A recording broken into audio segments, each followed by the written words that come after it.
Party మారుతున్నట్లు జరుగుతున్న ప్రచారంపై Congress senior నేత జీవన్ రెడ్డి స్పందించారు. పార్టీ మారబోతున్నారనే ప్రచారాన్ని ఆయన కొట్టిపారేశారు. అవన్నీ ఊహాగానాలేనన్నారు. ఉమ్మడి కరీంనగర్ జిల్లాలో తాను దశాబ్ద కాలం ఒంటరిగా పోరాటం చేశానని గుర్తు చేశారు. కాంగ్రెస్ అంటే జీవన్ రెడ్డి అనే విధంగా జిల్లాలో పార్టీని బలోపేతం చేశానన్నారు. తెలంగాణ కాంగ్రెస్ పార్టీలో వీహెచ్ తర్వాత తానే సీనియర్ నాయకుడిని తెలిపారు.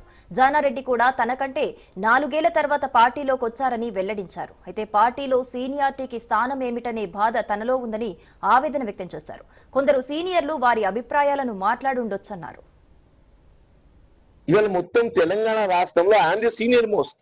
నాకన్నా సీనియర్ ఎవరైనా ఉన్నారు అని చెప్పండి కేవలం వి హనుమంతరావు గారు వారు ఒక్కరు ఉన్నారు. ఇవాళ జానారెడ్డి ఈజ్ ఆల్సో, జానారెడ్డి గారు కూడా పార్టీ పరంగా నాకంటే 4 సంవత్సరాలు తదుపరి కాంగ్రెస్ ఇదేనా అంశాల పట్ల భిన్నాభిప్రాయాలు కలిగి ఉండొచ్చు. భిన్నాభిప్రాయాలు ఏర్పడ్డంత మాత్రాన ఏదైతుందో మీరు పార్టీ విడతారు. నాటువంటి గురించి మీరు మాట్లాడటానికి మీకు ఎట్లా వస్తుందే?